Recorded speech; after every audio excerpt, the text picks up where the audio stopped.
If you've ever seen the movie Today you'll hear a story similar to that, about an old woman whose random acts of kindness touched many people's lives. So get ready to feel inspired by the tale of this kind woman. And you won't forget to stick around until the end, to discover how her simple letters left an indelible mark on the world. Once upon a time in the heartland of America, in a modest town nestled among rolling hills and whispering cornfields, there was an old train station. Its walls echoed with the footsteps of countless travelers, and its windows framed stories of those who passed through. This wasn't just any train station. It was a place where lives intersected, hopes were kindled, and dreams took flight. Among the regulars who frequented this station was an elderly woman named Mildred "Millie" Hayes.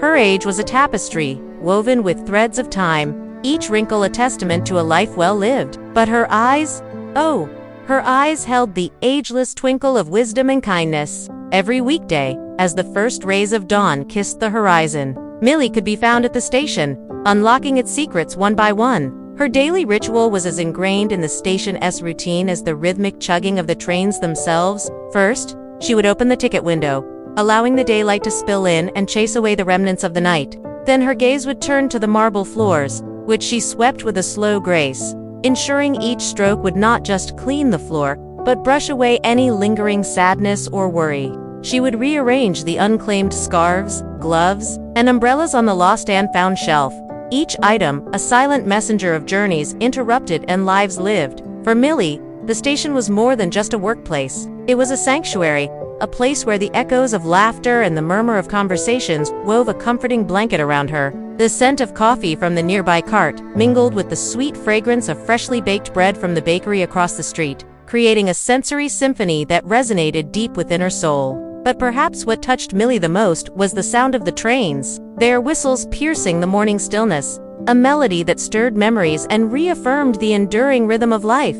Millie's life had been deeply intertwined with the railway. Her late husband, Walter, had been a conductor, and the rhythmic cadence of the trains had been the soundtrack to their love story. He was her rock, her partner, and the co-creator of a life that revolved around the warmth of their shared dreams. Walter's absence was a constant presence in Millie's life, a void that had been carved out of her heart the fateful evening. He was met by a sudden accident on the tracks during a snowstorm in December. The memory of that day lingered like a half-forgotten dream, a tapestry of sorrow and acceptance. As the years rolled by, Millie found solace in the rhythm of the station. The bustling energy of travelers passing through served as a reminder of the interconnectedness of life.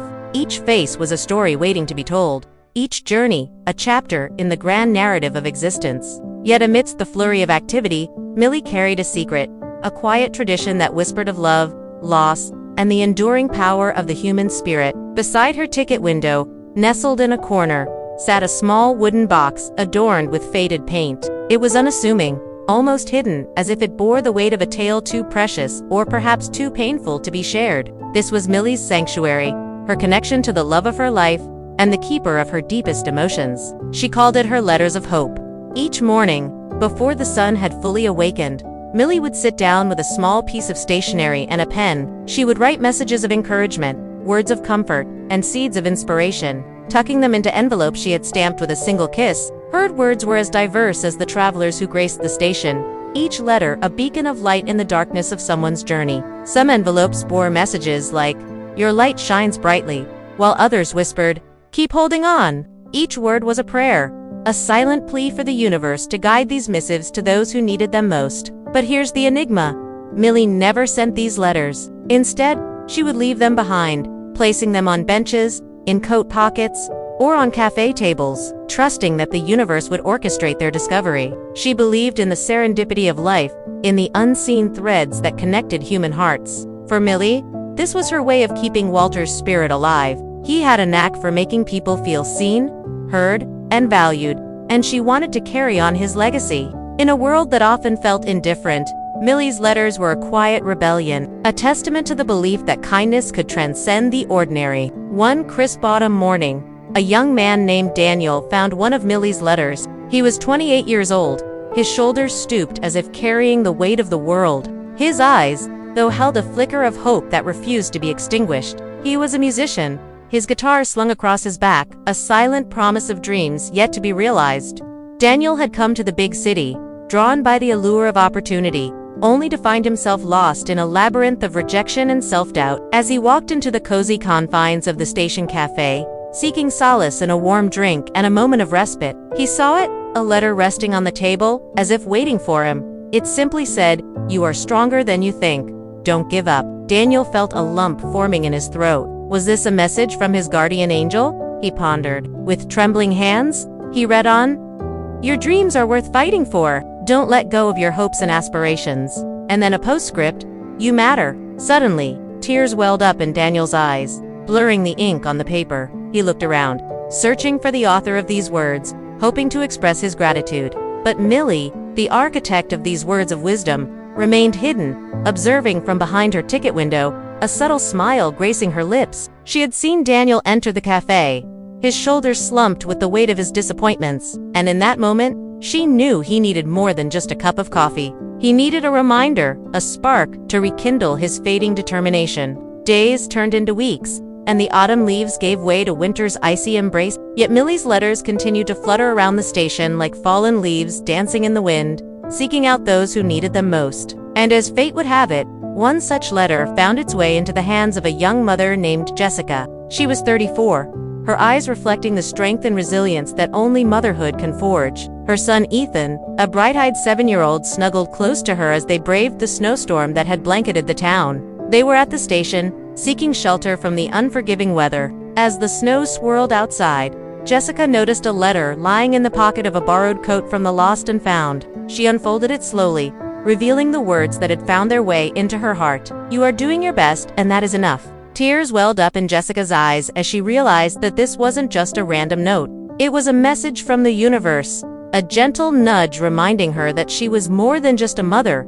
She was a warrior, a survivor. She had faced countless challenges, each one chipping away at her confidence, leaving her questioning her abilities. But in that moment, surrounded by the chaos of her son's illness, the financial strain, and the emotional toll of it all, she was reminded that she was doing enough. Jessica knew she couldn't stay at the station forever. She had to be strong for Ethan, for herself. But the impact of that letter resonated deep within her. It became a guiding star in the darkness, a beacon of hope that illuminated the path ahead. As the years spun by like the wheels of a train on a familiar track, Millie continued her quiet ritual of writing letters of hope. The box by her window became emptier, not because of a lack of stationery, but due to the countless lives she had touched. The words she penned traveled beyond the station walls, weaving their magic on streets, parks, and even in the pockets of strangers' backpacks. Spring arrived, painting the world in hues of renewal and rebirth. The once gray skies were now adorned with the delicate dance of cherry blossoms along the tracks.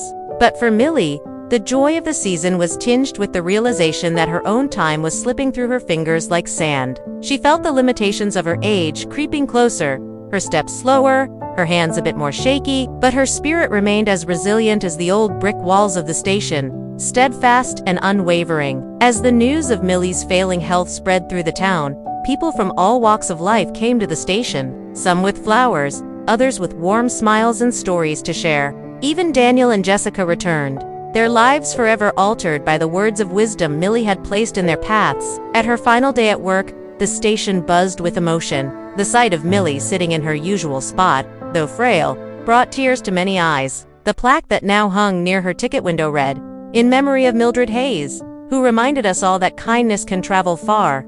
The people of the town had rallied together, transforming Millie's story into a mural on the side of the building. In her honor, they also placed letters in time capsules, burying them beneath the old oak tree outside the station, to be unearthed in years to come, carrying forward her legacy of hope. When Millie finally closed her eyes for the last time, it was with a smile on her face. She had lived a life that had touched more people than she could have ever imagined. Her letters, like seeds scattered on fertile ground, had sprouted into acts of kindness, empathy, and inspiration. She may have left the mortal realm, but her essence lingered in the air, a gentle reminder that hope, like the morning train, arrives quietly, bringing light to even the darkest of days.